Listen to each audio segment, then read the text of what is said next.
नमस्कार दोस्तों, स्वागत है आपका अपने चैनल स्टडी अड्डा में। तो दोस्तों, यू टेट के जो पेपर था हम सोल्व कर रहे थे उसको। तो उसी सीरीज में आज हम डिस्कस करने वाले हैं जो प्रथम भाषा हिंदी है। तो जिन भी छात्रों की प्रथम भाषा हिंदी है तो हिंदी का पेपर हम यहाँ पर डिस्कस करने वाले हैं। तो जिन भी बच्चों की प्रथम भाषा हिंदी है ये वीडियो उनके लिए बहुत ज्यादा इंपॉर्टेंट होने वाली है। और साथ साथ में और भी मैंने इसके जितने भी पार्ट थे लगभग सारे के सारे कंप्लीट करा दिए हैं। और इसके अन्य जितने भी पार्ट थे वो लगभग मैंने सारे के सारे कंप्लीट करा दिए हैं। फिर भी हाँ, अगर आपको लगता है कि आपको इस पार्ट की जरूरत है तो आप कमेंट बॉक्स में हमें बता सकते हैं। बाकी मैंने जितने भी पार्ट थे, चाहे आप हिंदी देखो, हिंदी के अंदर ये हमारी जो फर्स्ट लैंग्वेज है ये कराया, हिंदी सेकेंड लैंग्वेज नहीं कराई क्योंकि उसको कोई रखता नहीं है। ठीक है, संस्कृत की जो लैंग्वेज का क्वेश्चन है वो भी मैंने करा दिया है। दूसरा इंग्लिश, चाहे किसी की फर्स्ट हो या सेकंड हो, दोनों पार्ट मैंने करा दिए हैं। ईबीएस भी मैंने करा दिया है और मैथ्स भी मैंने करा दिया है, यानी कि सारे के सारे मैंने करा दिए हैं। ठीक है, और अगर आपको वो वीडियो देखनी है तो आप हमारे चैनल पर प्लेलिस्ट में चले जाइए, जो यूटेट प्रीवियस क्वेश्चन पेपर के नाम से है, आपको वहां पर सारे के सारे पार्ट हमारे देखने को मिल जाएंगे। ठीक है ना। बाकी अगर आपको वीडियो हमारी अच्छी लगती है तो वीडियो को लाइक कर लेना, अपने दोस्तों को शेयर कर लेना। और अगर आप और भी बहुत सारी जानकारियां चाहते हैं तो आप हमारे यूट्यूब के साथ साथ हमारा जो टेलीग्राम चैनल है वहां पर भी जुड़ सकते हैं, क्योंकि वहां पर क्या है, मैं हर छोटी से छोटी जानकारी टेलीग्राम चैनल पर डालता रहता हूँ।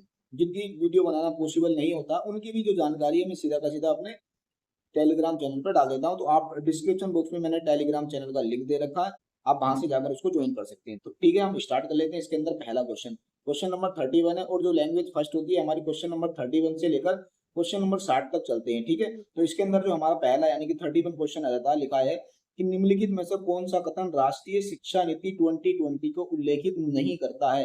ध्यान रखना है, यहाँ पर हमने गलत बताना है। यदि बच्चे को उनकी मातृभाषा में पढ़ाया जाता है तो वे दूसरी भाषाएं नहीं सीख सकते, यानी कि ये गलत है और गलत ही हमें बताना था। तो इसका मतलब ऑप्शन नंबर ए ही क्या हो जाएगा, इसका बिल्कुल राइट आंसर हो जाएगा। अगला है हमारा कि स्रा एक संयुक्त व्यंजन है, इसमें किन दो वर्णों को सम्मिलित किया जाता है। कि ये जो स्रा शब्द है ये एक संयुक्त व्यंजन, तो ये किन वर्णों से मिलकर बना है।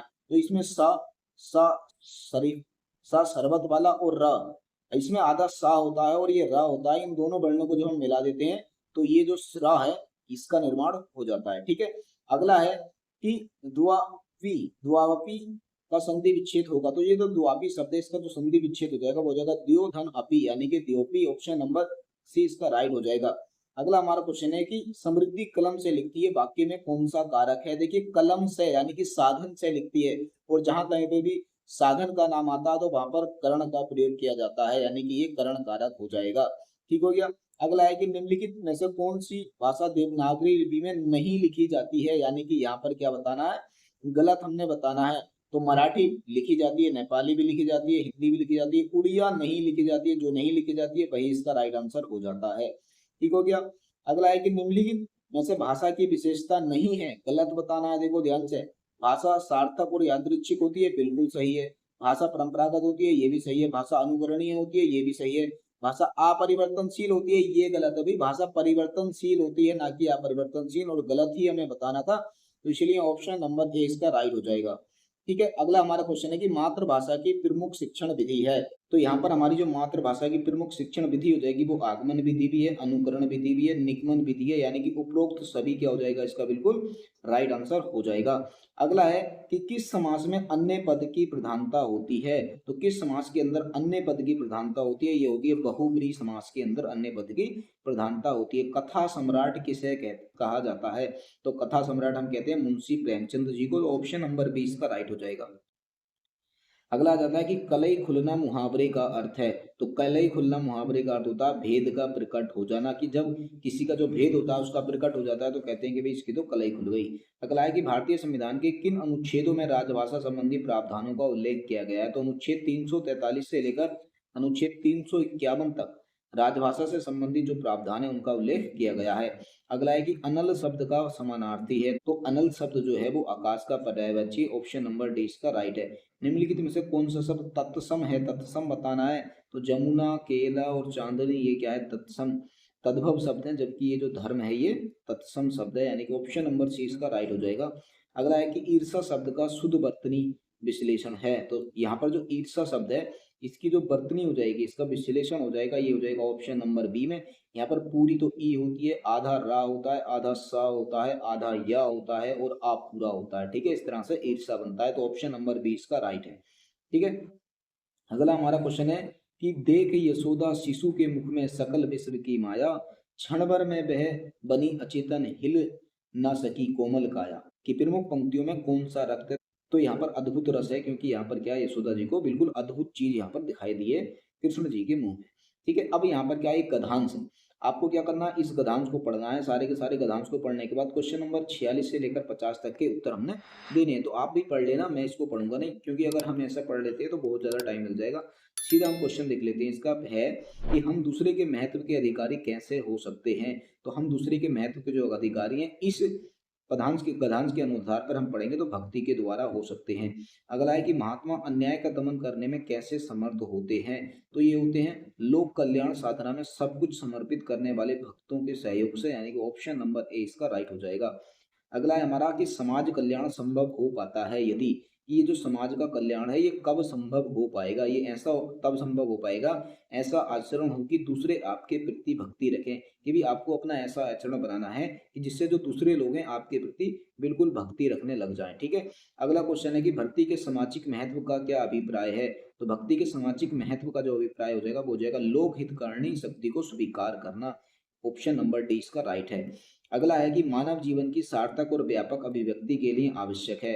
तो मानव जीवन की सार्थक और व्यापक अभिव्यक्ति के लिए जो आवश्यक है वो है आकर्षण विधान, यानी कि ऑप्शन नंबर ए इसका राइट हो जाएगा। अभी देखो एक पदांश यहाँ पर दे रखा है, अब नीचे आप देखेंगे एक पदांश यहाँ पर दे रखा है, और क्वेश्चन नंबर 51 से लेकर 55 तक के जो क्वेश्चन है आपको यहाँ से देखने को मिल जाएंगे। तो आप इस पदांश को पढ़ लेना। ठीक है, हम सीधे क्वेश्चन देखते हैं इसके। पहला है कि दिन जल्दी जल्दी ढलता है, उपयुक्त काव्य पंक्तियां किस कवि की हैं। कि ये जो कविता है ये किसकी है, दिन जल्दी जल्दी ढलता है, ये है हरिवंश राय बच्चन की। ठीक है, ये जो हरिवंश राय बच्चन है ये अमिताभ बच्चन के पिताजी ही हैं और कोई नहीं है। ठीक है, अगला हमारा क्वेश्चन है कि दिन जल्दी जल्दी ढलता है कविता में कवि हताश और दुखी क्यों है। आर्थिक स्थिति होने के कारण नहीं है, अपराध के कारण नहीं है, परिवार से बिछड़ने के कारण नहीं है। देखिए इस कविता में जो कवि हताश और दुखी इसीलिए है क्योंकि उसका जो दिन है वो जल्दी जल्दी ढल जा रहा है, और वो जो करना चाहता था उसका जो लक्ष्य है उसकी प्राप्ति नहीं हो पा रही है, यानी कि समय जल्दी जल्दी बीत रहा है। इसकी वजह से यही इसका क्या है, दुखी होने का कारण जो इसमें दे नहीं रखा है। तो यानी कि हम कह सकते हैं इनमें से कोई नहीं। अगला क्वेश्चन है कि जीवन की गति को तीव्र कौन बनाता है। तो जीवन की गति को जो तीव्र बनाता है वो बनाता है व्यतीत होता हुआ समय, यानी कि जो समय बीत गया है वही जीवन की गति को बिल्कुल तीव्र बनाता है। अगला हमारा क्वेश्चन है कि कवि के पैरों की गति को कौन सा भाव शिथिल कर देता है। तो कवि से मिलने तो किसी का व्याकुल ना होना, यही क्या करता है, उसके कवि के पैरों की गति को शिथिल कर देता है। ठीक है, अगला हमारा क्वेश्चन है कि दिन जल्दी जल्दी ढलता है कविता का आशय है। तो इस कविता का क्या आशय है, क्या अर्थ है, ये हमें बताना है कि समय की गतिशीलता के अनुरूप लक्ष्य प्राप्ति की ओर अग्रसर हमें रहना चाहिए, यही इस कविता का लक्ष्य है, यानी कि ऑप्शन नंबर बी इसका राइट हो जाएगा। अब अगला हमारा क्वेश्चन है कि जो आंखों के सामने ना हो के लिए एक शब्द बताइए। तो भाई जो आंखों के सामने नहीं, देखिए जो आंखों के सामने होता है उसको हम प्रत्यक्ष बोलते हैं, और जो नहीं है तो उसको हम परोक्ष बोलेंगे। तो ऑप्शन नंबर बी इसका राइट आंसर हो जाएगा। अगला है कि लोकगीतों को भाषा की कक्षाओं में स्थान दिया जाना चाहिए क्योंकि। तो लोकगीतों को हमें भाषा की कक्षाओं में क्यों स्थान दिया जाना चाहिए, इससे बच्चे सांस्कृतिक विशेषताओं से परिचित होते हैं। बिल्कुल सही है, यानी कि ऑप्शन नंबर बी इसका राइट आंसर हो जाएगा। अगला है कि उस काल मारे क्रोध के तन कांपने उसका लगा, मानो हवा के जोर से सोता हुआ सागर जगा। प्रमुख पंक्तियों में अलंकार है, तो इसमें उत्प्रेक्षा अलंकार है, कोई डाउट नहीं है, ऑप्शन नंबर बी इसका राइट हो जाएगा।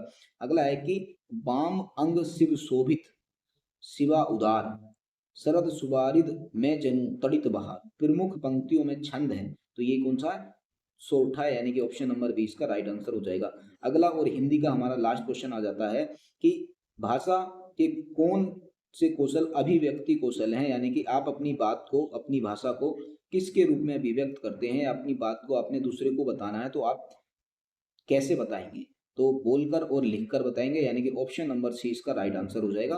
तो देखो हमने कुछ ही मिनटों के अंदर जो हिंदी के पहली भाषा के जो 30 क्वेश्चन थे हमने डिस्कस कर लिए हैं।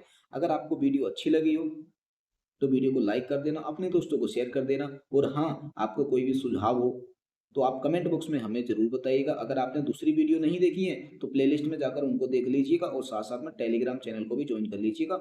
मिलेंगे हम बहुत ही जल्द अगली वीडियो में, तब तक के लिए बेस्ट ऑफ लक।